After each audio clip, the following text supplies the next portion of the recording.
This is J. Krishnamurti's third public talk in Santa Monica, California, 1970. Don't you think that it is a great deal of wasting energy when you clap?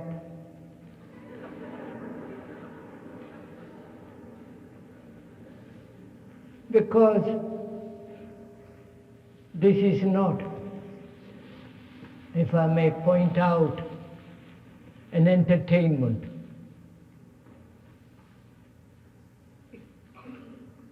This is a very serious affair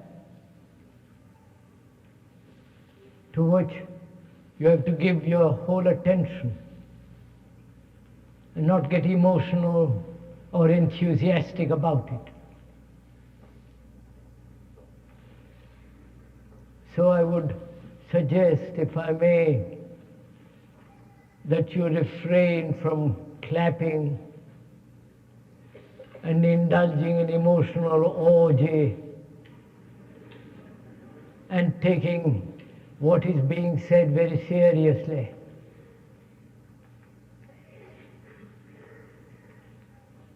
We will continue, if we may, with what we were talking about the other day when we met here.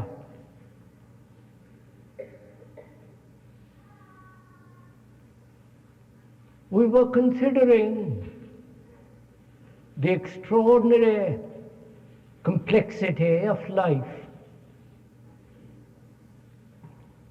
the life that one leads every day, the strife, the conflict, the misery and the confusion that one is in. And until one really understands this complexity, what is the nature and the structure of it, how one is caught in the trap of it, there is no freedom. Not only the freedom to inquire, but the freedom that comes with great joy, in which there is total self-abandonment. And this is not possible, as we were saying the other day, if fear in any form exists, either superficially or in the deep recesses of one's own mind. We pointed out the relationship between fear, pleasure, and desire. To understand fear, one must also understand the whole nature of pleasure, which we somewhat went into the other day. And this morning, we would like to talk about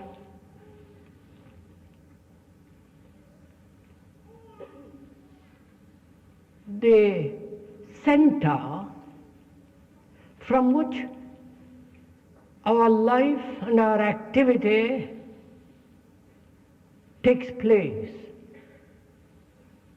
and whether it is at all possible to change the very center from which such activities take place. Because change is obviously necessary. A transformation, a revolution, an inward revolution. And to realize that revolution, that transformation, one must examine very closely what our life is, not escape from it, not indulge in theoretical beliefs and dogmas and assertions, but merely observe very closely what our life actually is and whether it is possible to transform that completely.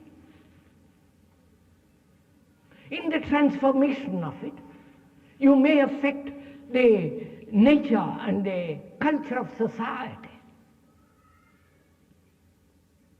And there must be change in society because there are so many evils, social injustices, appalling travesty of virtue, and so on.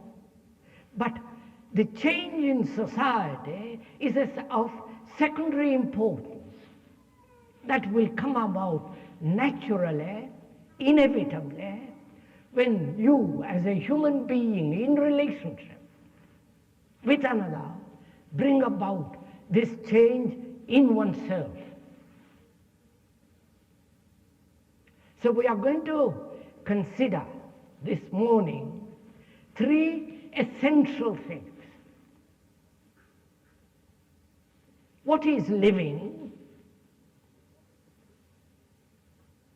The life that we lead every day, and what it means, compassion, love. And the other thing is, what is death? They're all closely related. In understanding the one, we'll understand the other two. You cannot, as we have seen, take fragments of life or choose a part of life you think is worthwhile or what appeals to you or what your tendency demands. Either you take the whole of life in which is involved death, love and living, or you merely take a fragment of it which may be satisfactory but will inevitably bring about greater confusion. So we must take the whole of it and not a segment of it, a part of it. So in considering what is living, we must bear in mind that we are not discussing it as a partial affair, but a whole, sane, and a holy affair.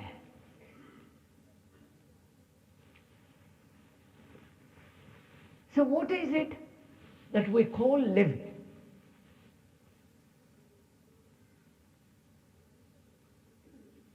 As one observes in daily life, which is the life of relationship, in that relationship there is conflict, pain, suffering. And that is what we call living. This constant dependence on another, in which there is self-pity and comparison.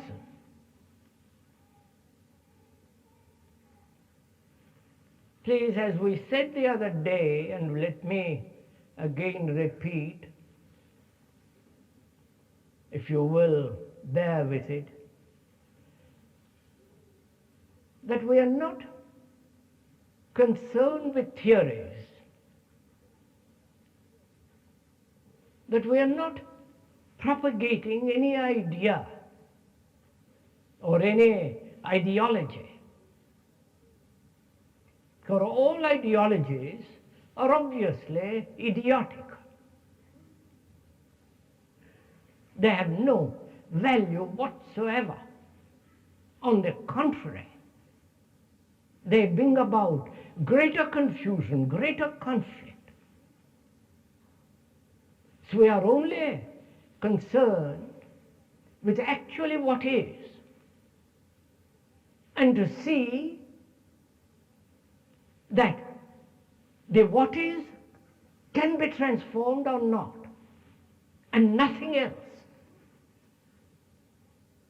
So we are not indulging in opinion,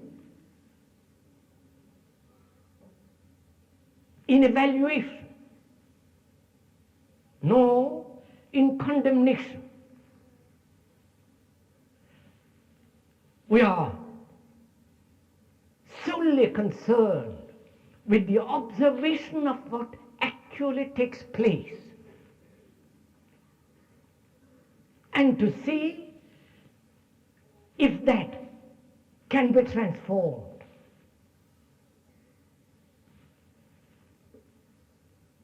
One can see very clearly in one's daily life what a mess our life is, how contradictory,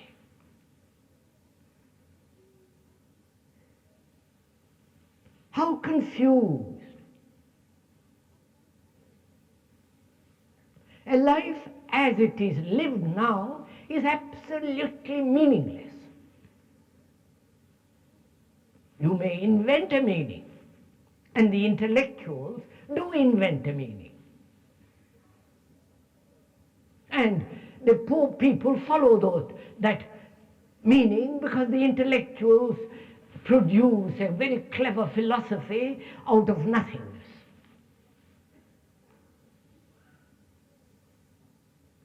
Whereas, if we are only concerned with what is, and not invent a significance or an escape, and be tremendously aware that we do not escape, that we do not indulge in theories or ideologies, then our mind is capable of facing what is. Because theories, beliefs, and philosophies do not change our life. We have had philosophies, beliefs, religions, and all the rest of it for thousands and thousands of years. And actually they have not changed man. They have perhaps given him a superficial polish. He's less, perhaps, we say perhaps, less savage, but he's still brutal, violent, capricious, not capable of sustained seriousness. And we have lived this kind of life, a life of great sorrow, from the moment we are born till we die. That is the fact. And no amount of speculative theories about the fact will affect the fact. What affects the fact, the what is the capacity, the energy, the intensity, the passion with which you look at that fact. And you cannot have passion, the intensity, if your mind is chasing, running away after some delusion, a speculative ideology.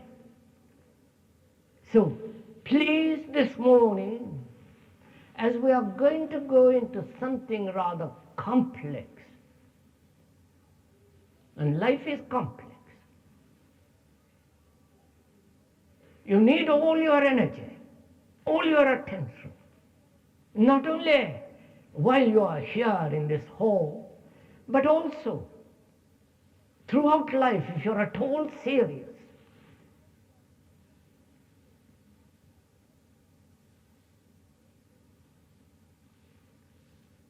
What we are concerned with is the changing what is, the sorrow, the conflict, the violence,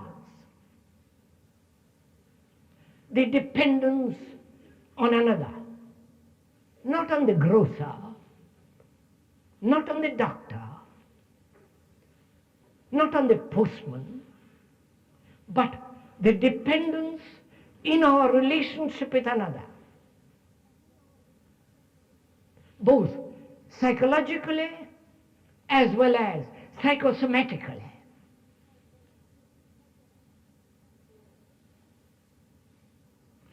This dependence on another will invariably breed fear. Because as long as I depend on you to sustain me emotionally, psychologically, spiritually, or what you will, as long as I depend on you, I am your slave, and therefore there is fear. This is a fact.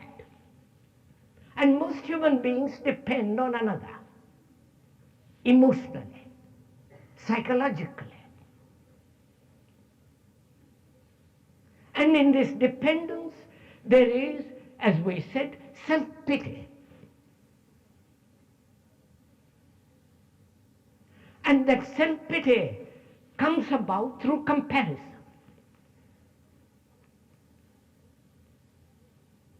So, where there is dependency on another, on your wife or your husband, psychologically, there must not only be fear and pleasure, but also the pain of it.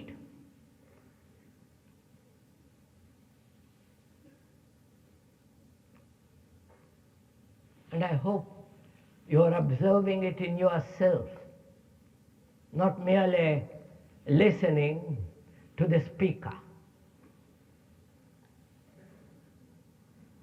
You know, there are two ways of listening.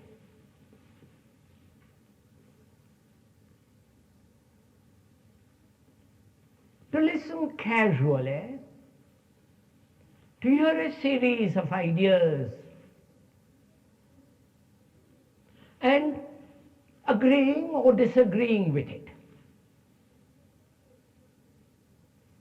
And there is another way of listening, which is not only to listen to the words and the meaning of words,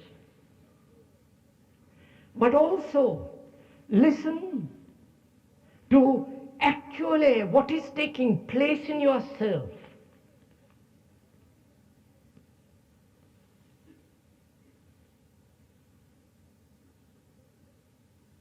If you so listen, then what the speaker says is related to what you are listening to. So actually then, you are not merely listening to the speaker, which is irrelevant, but listening to the whole content of your being.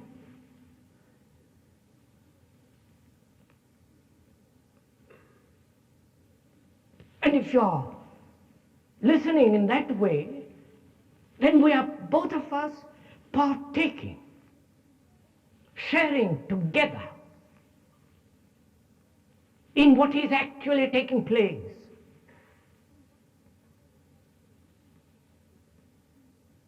But if you don't listen completely that way,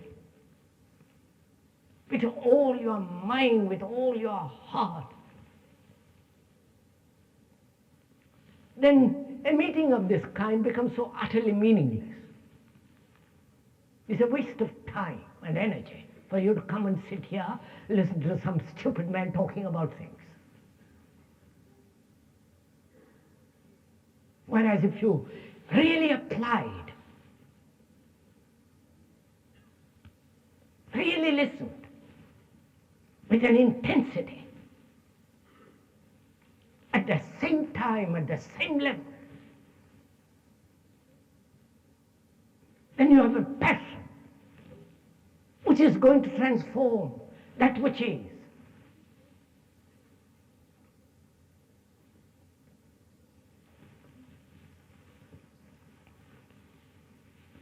So in understanding what is the actual terrible life one leads, a meaningless life, going to the office every day of your life of 60 years, of 40 years, a life isolated, though you may have a wife and children and sex, in yourself there is self-isolating process going on. And your wife or your girl or the boy is actually living in his own isolation, though they may live together in the same house.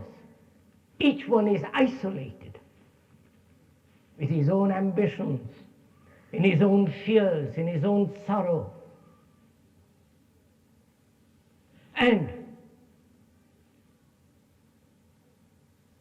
living in this image is called relationship. Again, this is a fact. You have your image about her and she has her image about you. And you have your own image about yourself.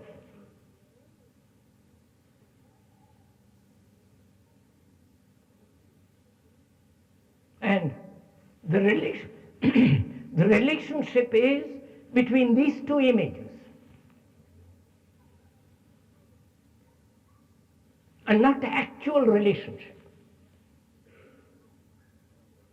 So first, one must find out how these images are constructed, how they come into being,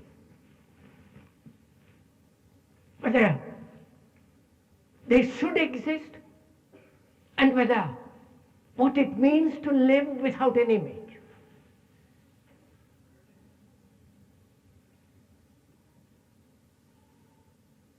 Now, how does this image come?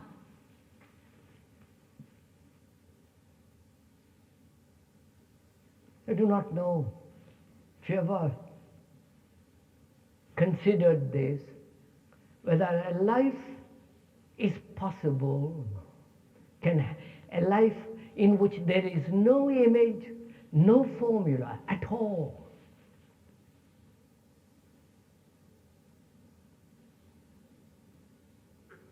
And what it would mean a life that had no image. Now we're going to find out. To find that out, you'll have to inquire into the question, how this image comes into being in our life.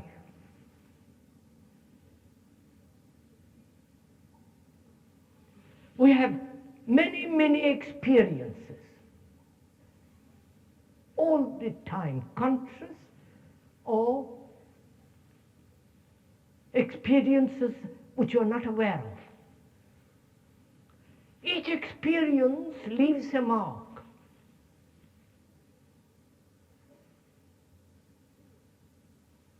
And these marks build up day after day, and they become the image. Someone insults you, at that moment you have already formed the image about the other. Or someone flatters you, and again there is the image formed. So each reaction builds an image.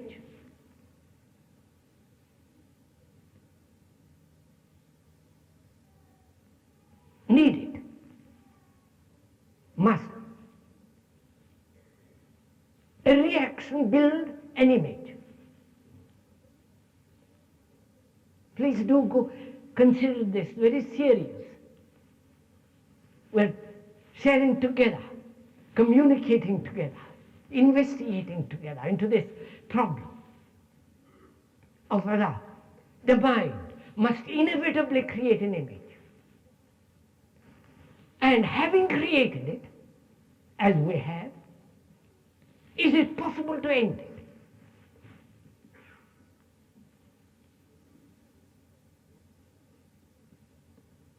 Now, to end an image, we must find out first how it comes into being.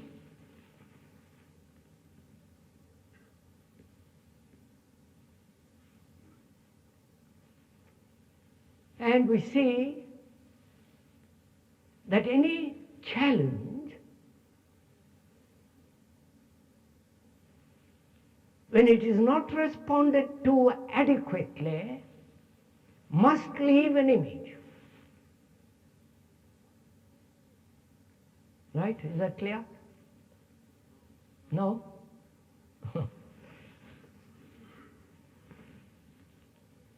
So look, you call me an idiot, a fool.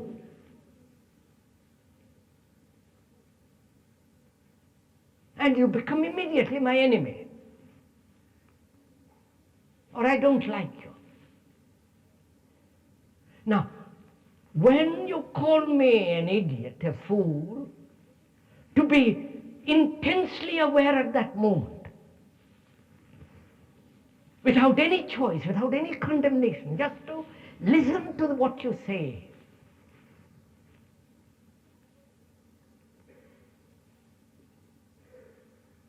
If there is no response, emotional response to your statement, then you will see there is no image being formed. So the question is,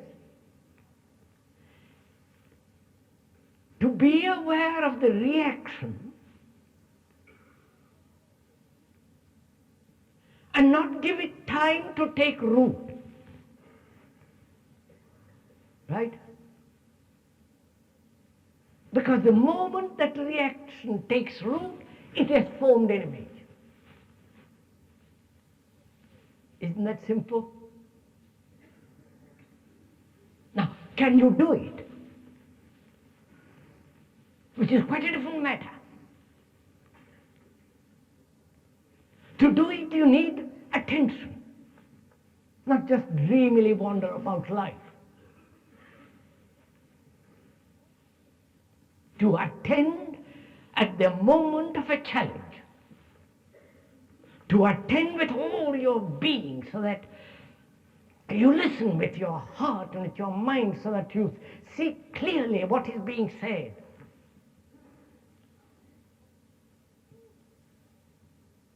Either an insult or a flattery, or an opinion about you.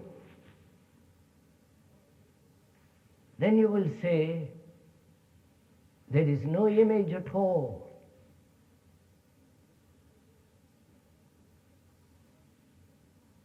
And the image is always the past. What has happened? And if it is a pleasurable image, we hold on to it. If it is an image which is not pleasurable, which is painful, we want to get rid of it. So, desire comes into being. The one we want to hold, the other we want to reject. And so desire brings conflict, right? To be aware of all this, to give attention to all this without any choice, but merely observe.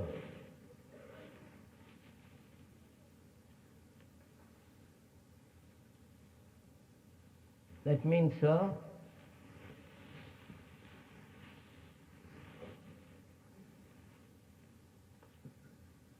as we said the other day, the speaker has not read any books about all this.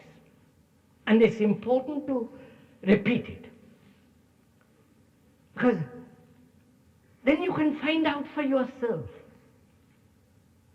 Then you're not living according to some psychologist or analyst or some priest or some dogma. To find out truth, you have to be completely free of all that, to stand alone.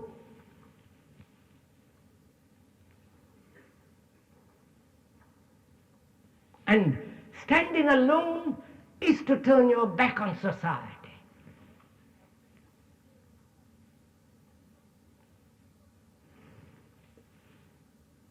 Now, if you have observed yourself carefully, you will see that a part of your brain,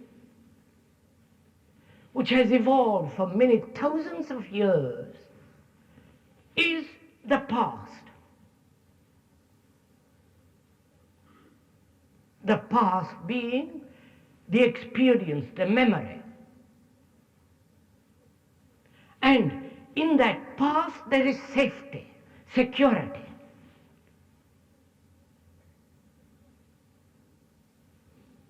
I hope you're watching all this in yourself. And that responds immediately. The past always is responding. And to delay the response of the past when you meet a challenge, so that there is an interval between the challenge and the response, is to end the image. If this does not take place, we'll always be living in the past. And we are the past. And there is no freedom in the past.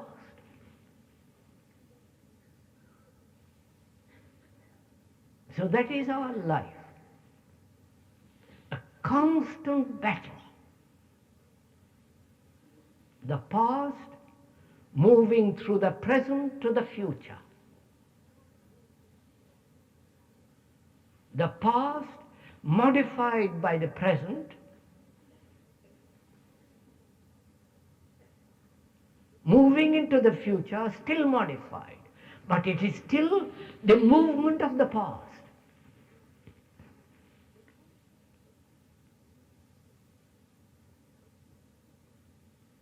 That again is fairly clear. Now, as long as this movement exists, man can never be free. And therefore he must always be in conflict, in sorrow, in confusion, in misery.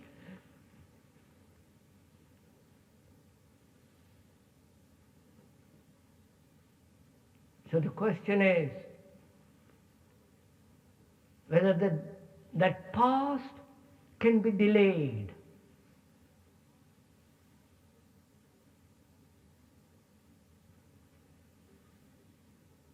So that there is not immediate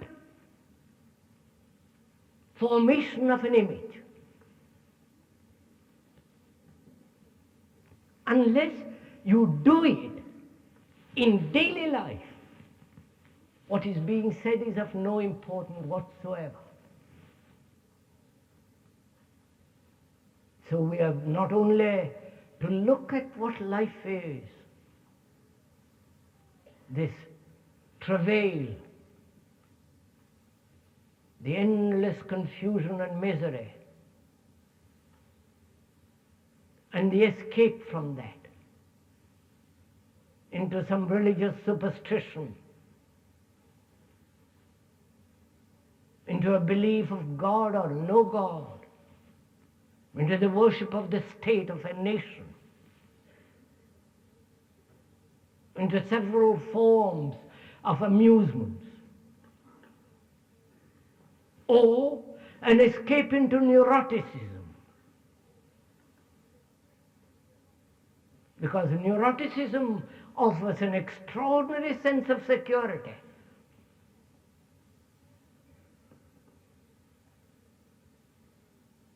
When the world is so confused, the world being you, are so confused, as you find it not being able to solve it, you must escape from it. And you escape from it in some form of neuroticism. The man who believes is neurotic. Sorry to say it.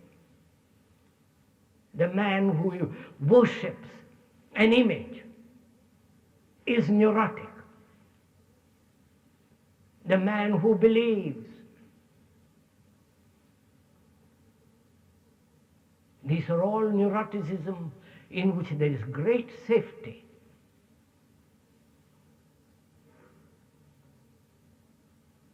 And that doesn't bring about a radical revolution in oneself. So that is what we call living.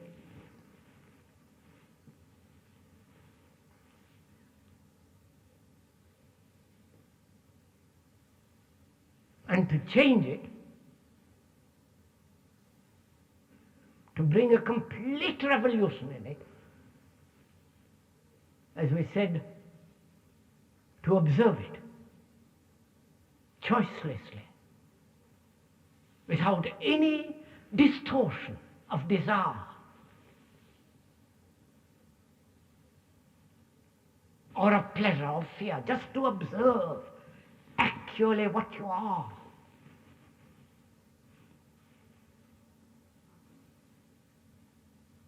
And because there is no escape,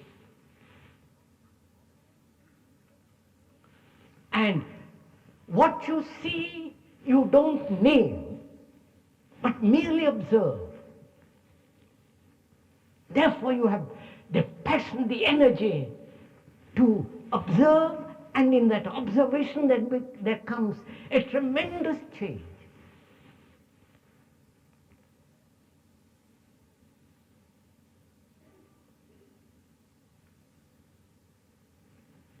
And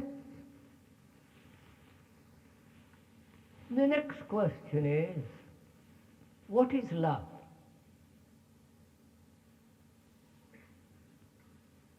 Because that's part of our life.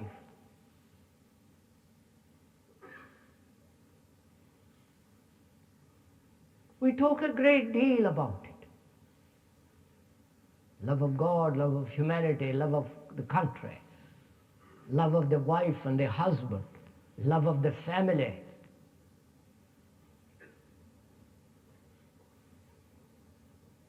And strangely, if you observe, with that love goes hatred too.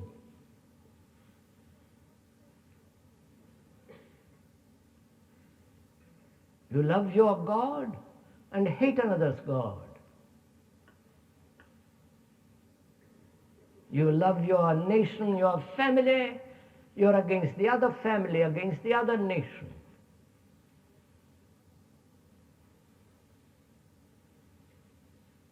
And now more and more throughout the world, love is associated with sex. We are not condemning, we are not judging, we are not evaluating, we are merely observing what is actually taking place. And that gives you tremendous energy if you know how to observe.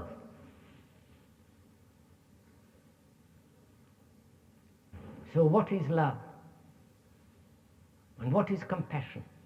The word compassion means passion for everybody, care for everybody, for everything, including the animals you kill to eat.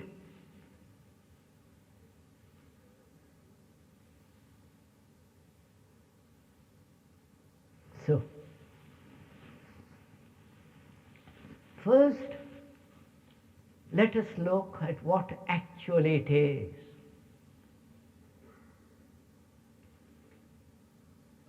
Not what it should be, not color it, not make it something glorious, all the rest of the nonsense, but see what actually in daily life it is. Do we know what it means? Do you know what it means to love? Or do we know the pleasure and the desire that what pleasure, desire, which we call love?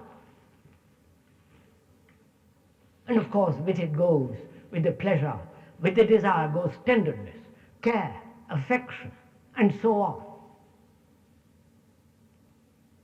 So is love pleasure, desire?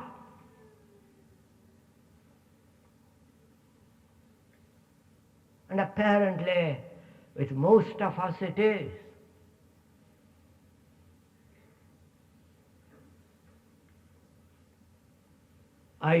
One depends on one's wife. One loves one's wife, one's family.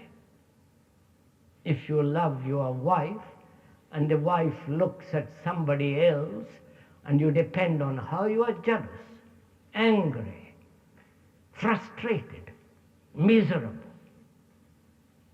and ultimately the divorce court. And that's what you call love. And if the wife dies, you take on another.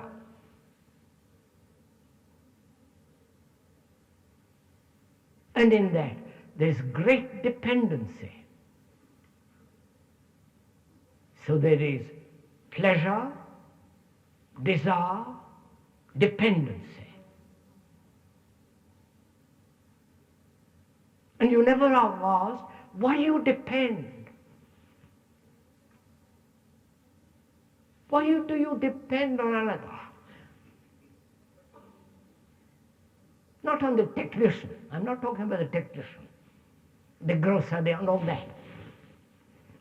But the psychological dependence.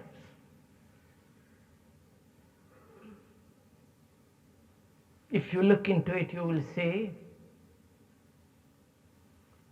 not only how lonely you are,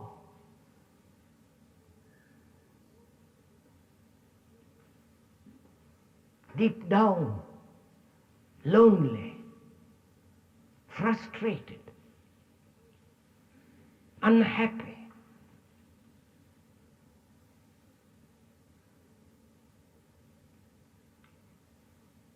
And you do not know what to do with that, with this loneliness, with this isolation. Isolation, loneliness is a form of suicide. And so, not knowing what to do, you depend. And that dependence gives you great comfort, companionship. And when that comfort, companionship, that dependency is slightly altered, you get disturbed, miserable, angry, jealous, furious.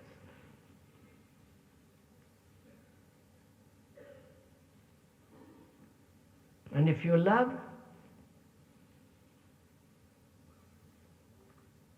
would you send your children to war?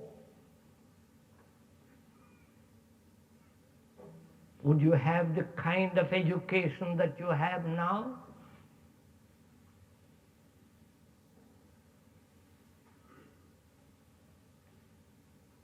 Just educate them technologically and nothing else.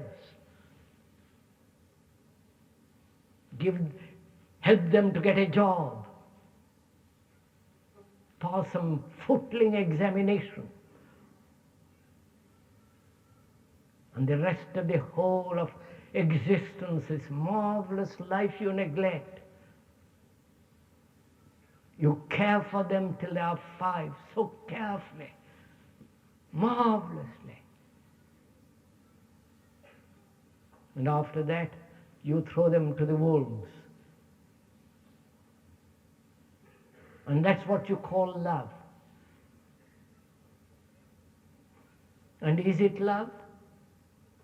Where there is violence, there is hatred, there is antagonism. So what will you do? And within that is your virtue.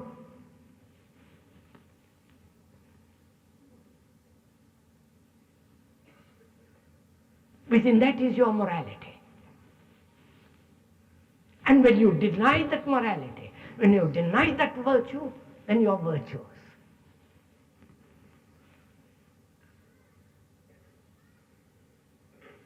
That means seeing all the implications of what love is. You stand alone and therefore you are capable of loving.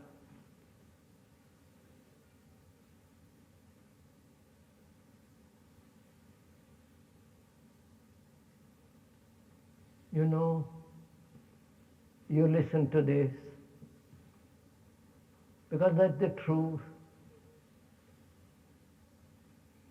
And if you don't live it, truth becomes a poison. Because you hear something true, and if you neglect it, then that brings about another contradiction in life, and therefore more misery. So either you listen with your heart and with your complete mind, or you don't listen at all. Much better not to listen. But since you are here, you're listening, I hope. So, love is something that is not the opposite of anything. It is not the opposite of hate, not the opposite of violence.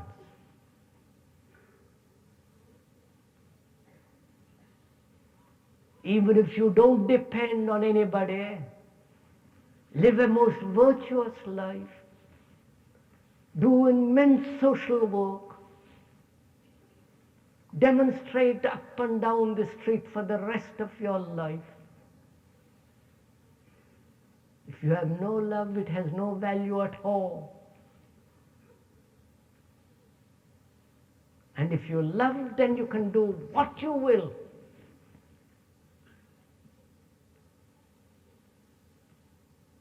The man that loves, there is no error. And if there is an error, a mistake, he corrects it immediately. Therefore, a man who loves has no jealousy, no remorse. To him there is no forgiveness, because there is not a moment in which the thing that has to be forgiven arises. You know, all this demands great investigation, great care, great attention. But you see, you're caught in the trap of modern society. And you have created that trap yourself. And when anybody points it out to you, you listen or disregard it. And so wars and hatred goes on. What is important is to listen to and see that the thing is changed radically. Then the other thing is death.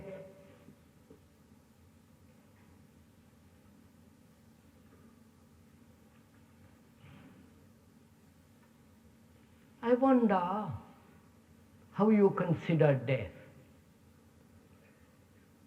what it means to you.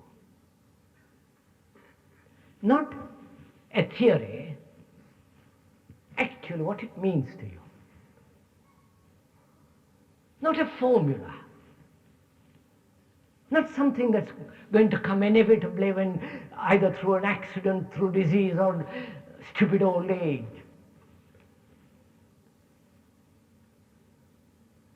That is inevitable. That's what happens to everybody. Old age and the pretensions that go with the old age of trying to be young.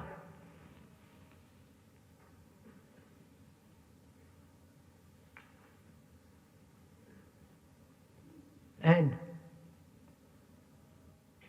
if you reject, deny all theories, all hope,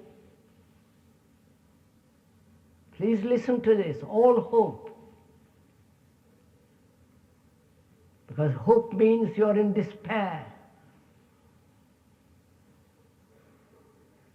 And being in despair, you look to something to give you hope. Whereas if you understood the nature of despair, why you are in despair. Have you ever looked at your despair? Say, why? Why does it exist? It exists because you are comparing yourself with somebody. It exists because you want to fulfill, become, be, achieve. You know, one of the strange things in life is we are conditioned by the word and the verb to be. By the verb to be.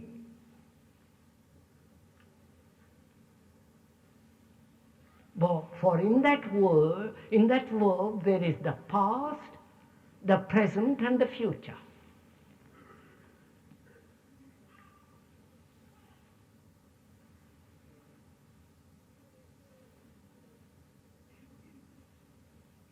All the religious conditioning is based on that verb to be.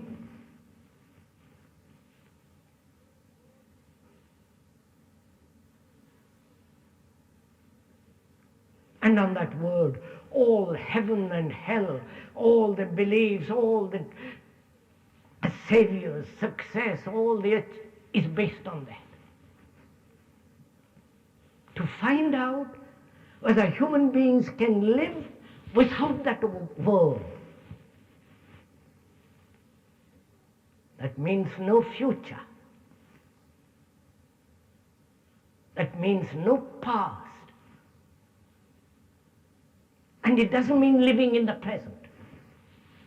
You don't know what it means to live with the present. To live in the present completely. You must know what the nature and the structure of the past is, which is yourself.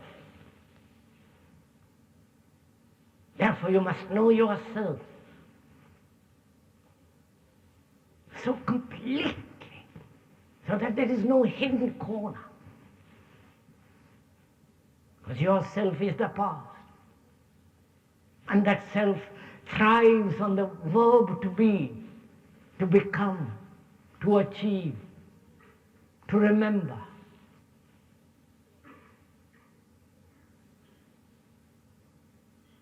And to find out what it means to live without that word, psychologically, inwardly. And as we were saying, what does it mean, death? And why are we all so dreadfully frightened of it?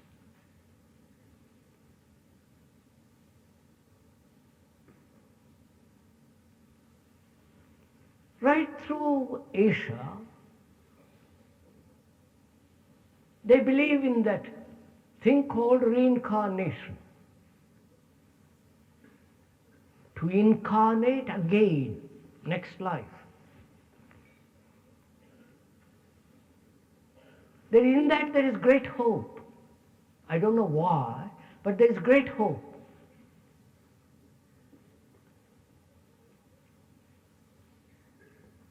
And people go about talking about it, writing about it.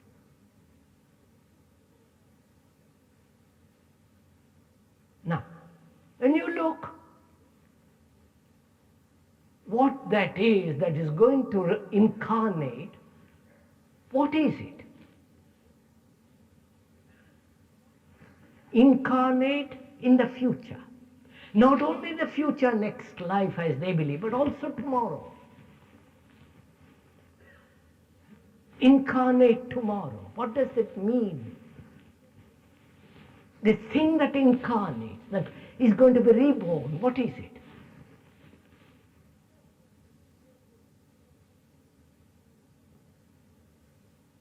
All the past, all your misery, all your confusion, all that you are. Now,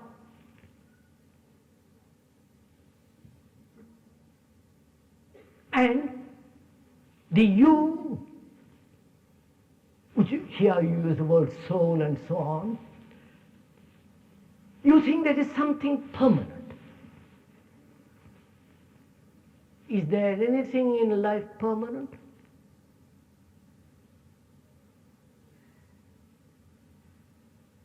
Or you would like to have something permanent?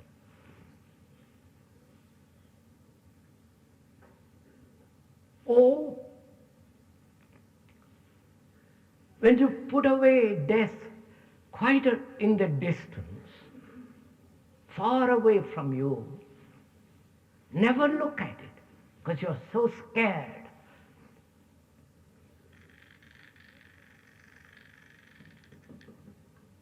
Then you have time.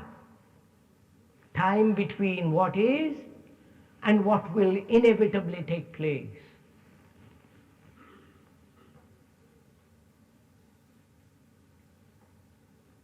So either you project your life in the tomorrow, and so continue what you are now to tomorrow, and hope that there will be some kind of resurrection, incarnation, what you will.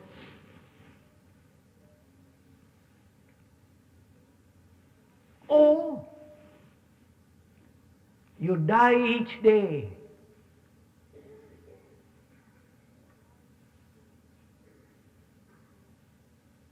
Die each day to yourself, to the misery. You understand? To your sorrow.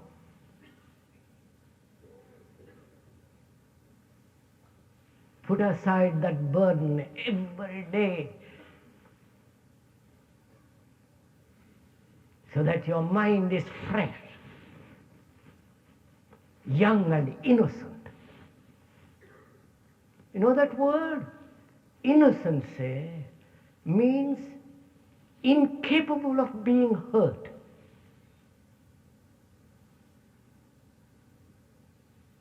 A mind that is not capable of being hurt. Which doesn't mean that it has built up a lot of resistance. On the contrary.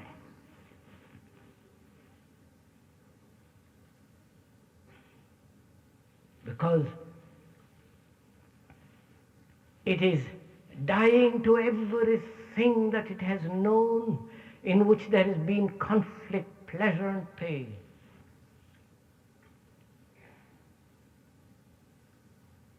It's only then the mind is innocent.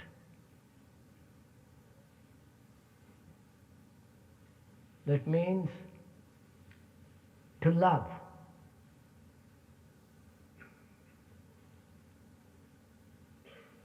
You cannot love with memory. Love is not matter of remembrance, time.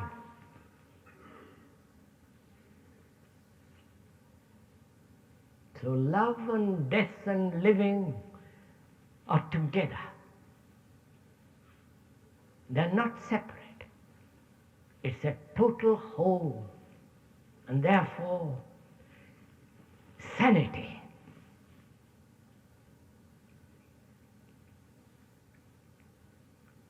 Sanity is not possible when there is hate, anger, jealousy.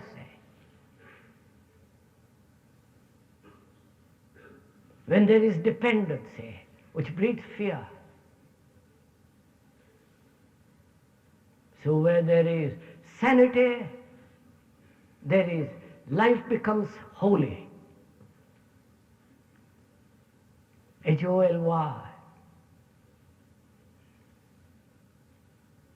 And then there is great joy. And you can do what you will. And what you will, what you do then is virtuous, is true. We say, we don't know all this.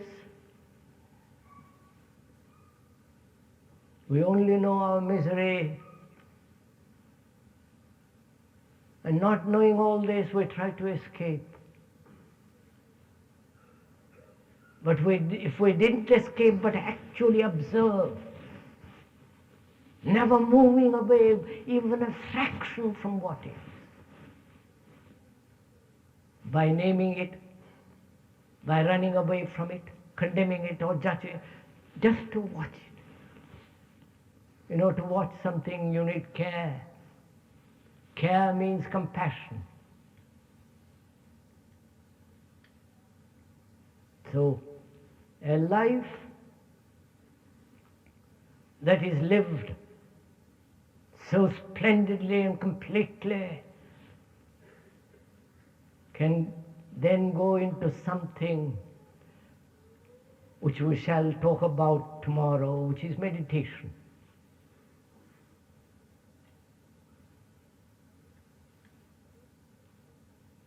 See, without laying the foundation, meditation is self-hypnosis.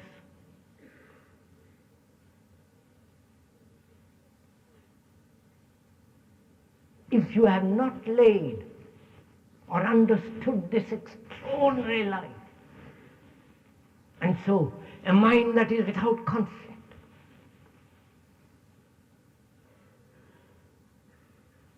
a life that has compassion, beauty, therefore order. Order comes, not the order of a blueprint, but the order comes when we understand what is disorder, which is your life. Your life is in disorder. Disorder is contradiction. This conflict between the opposites. And when you understand that disorder, which is in oneself, then out of that comes order. the order that is precise, mathematical, in which there is no distortion.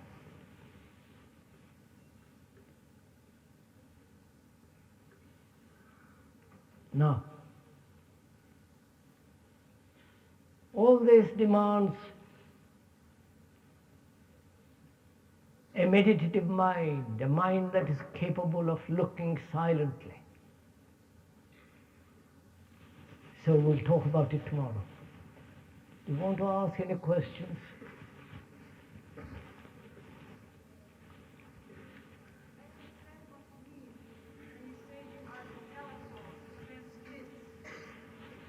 Pardon?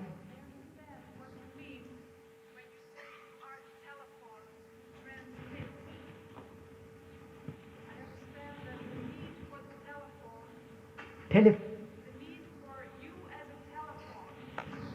Oh. I understand that the need for you as a telephone is only an indication of the confusion we don't need to have. Please, it is a very simple thing I said. Please.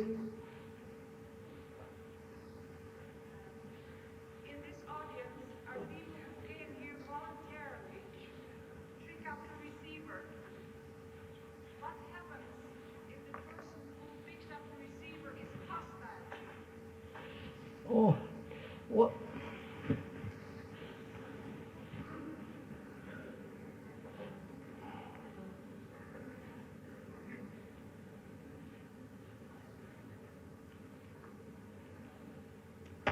Look, what I said was, the speaker is not important. What is important is that you listen to what is being said, because what is being said is an exposition of yourself.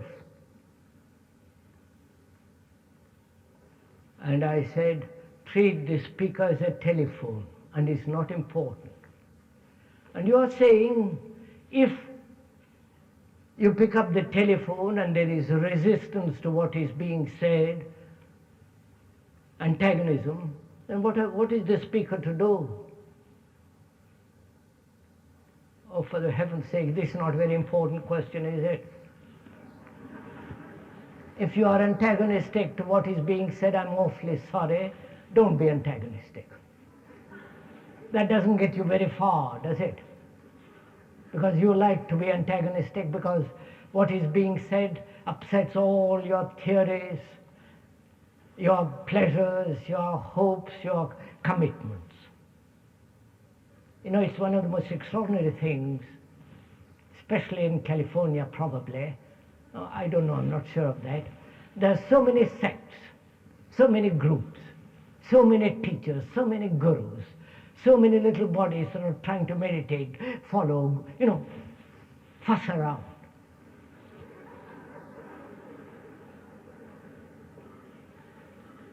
If they are dissatisfied with one, they go off to the other. Just a minute, madam. Just a minute, madam.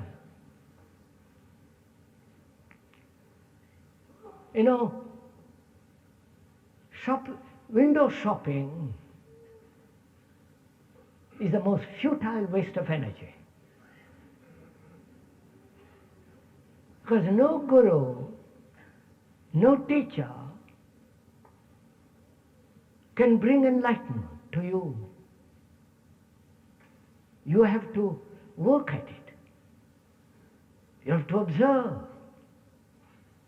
You have to stand completely alone.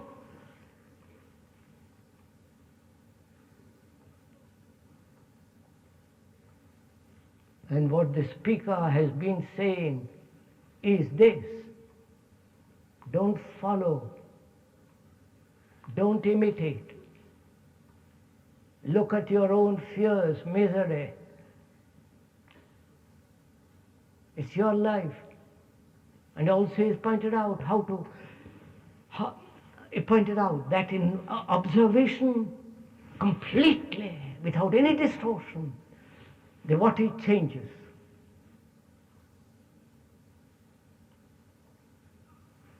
Right, sir. One of your books, you state that miracles are the easiest things to do.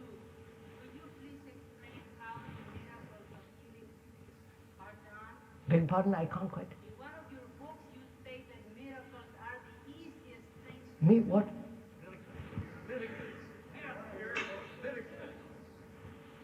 Now, one. One of your books it has said that miracles are the easiest thing to do. Miracles.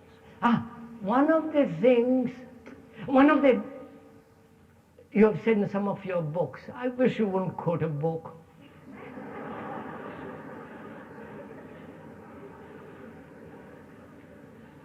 Including the speaker's books. And I really mean it seriously, don't quote anybody. Because that's one of the most terrible things to do.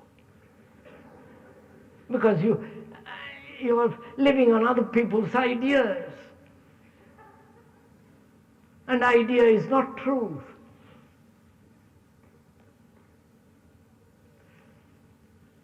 In one of the books it is said that miracles are the easiest things in the world. Isn't it? Isn't it a miracle that you are sitting here and I here and we are talking to each other? Isn't it a miracle? Because if you listen without effort, you will know what it means to live completely holy. And if you live that way, there is a miracle. The greatest miracle of all. It was a miracle that we got here last Wednesday. So, yes, sir.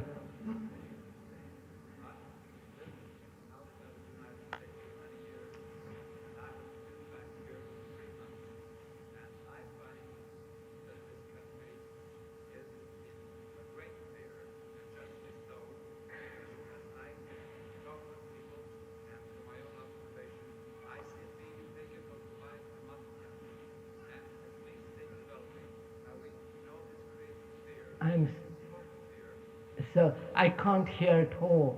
Forgive me. If somebody that's that. Right, sir. That's enough, sir. I have been living outside of this country for 27 years, and I have been back about 3 months. I find a tremendous fear developing here, and from my own observation and from the observation of my friends, I believe it is the takeover of the mafia and the development of a complete police state, which exists in Nazi Germany and communism. Yes, I understand. Now, what my question is, can you help us as individuals, which of course I realize we must work as an individual, but can you give us the key to fight against such injustice? Yes, sir. I I've got the question, sir. understand. Yes, sir. The questioner says he's lived away from this country for 27 years and has come back after that time and finds there is great disorder taken over by the mafia and so on. And there is great fear. And can you give us a key to bring about or open a door to a life in which there is no fear? Is that right, sir? No, not quite. I realize we must all fight as individuals, but I also realize that if we protest, we get our heads cracked and thrown into jail. Now, what can we do? What is the key that each individual can do himself to combat these awful forces? And what can the individual do to combat the terrible forces that exist in the world here in this country?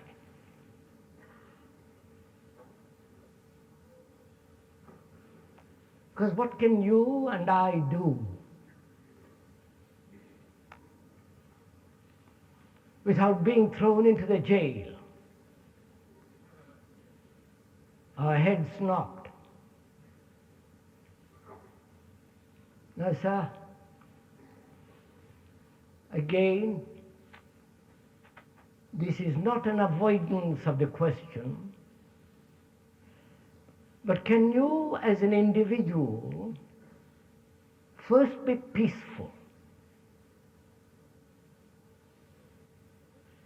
First of all, are you an individual at all?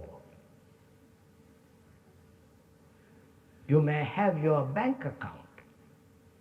You may have a separate house, a separate family, and so on. But are you an individual? Individual means indivisible in himself, not fragmented. And we are fragmented, broken up. So we are not individuals. What this society is, we are. We have made this society. So, how can a broken up individual, a broken up human being, I won't call him an individual, a fragmented human being do anything but come to that state when he is completely whole? And then a totally different kind of action will take place. But as long as we are acting in fragments, we are bound to create more chaos in the world. Though the so-called mafia and the others may take over, which I mean, after all, life isn't so completely at their mercy. I'm sure this answer satisfies nobody. You want a key. And the key is in yourself. You have to forge that key.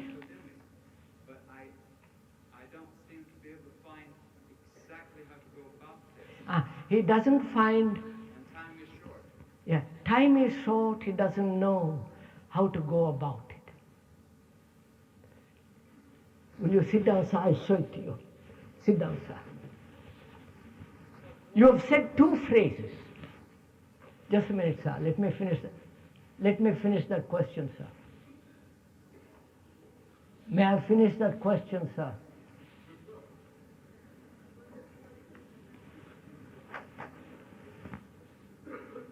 You have used two phrases.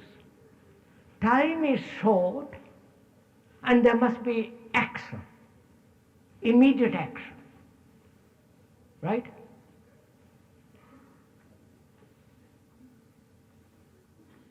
Can you immediately change?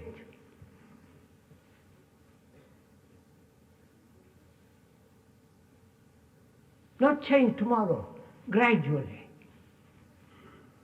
Can you have this immediacy of perception of a whole life in which there is love?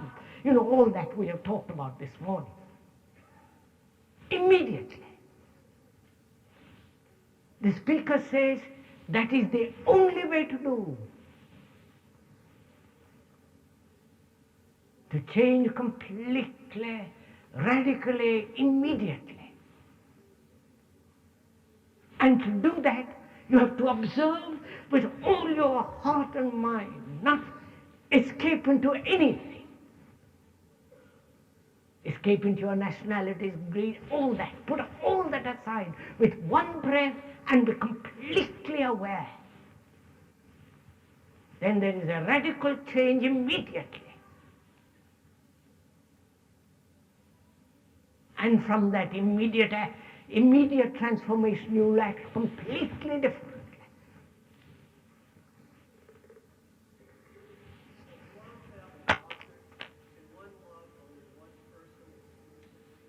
What, sir? Does life have an object? Oh.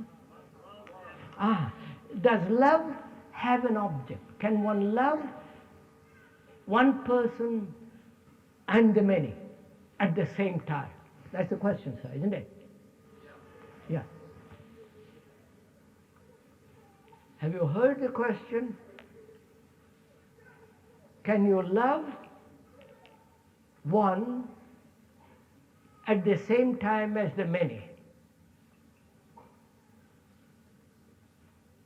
What a strange question to ask. If you love, you love the one and the many. But we don't love. What we call love is, as we went into all that, I won't go into it now. Sir, you know, a flower that has perfume, many can smell, or one can smell, but the flower doesn't care. It is there. And that's the beauty of love. It can give to one or to many. And that is only possible when there is compassion.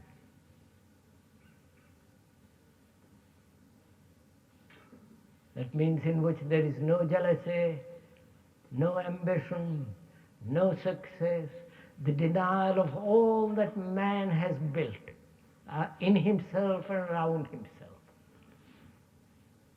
Through the negation, the positive comes into being.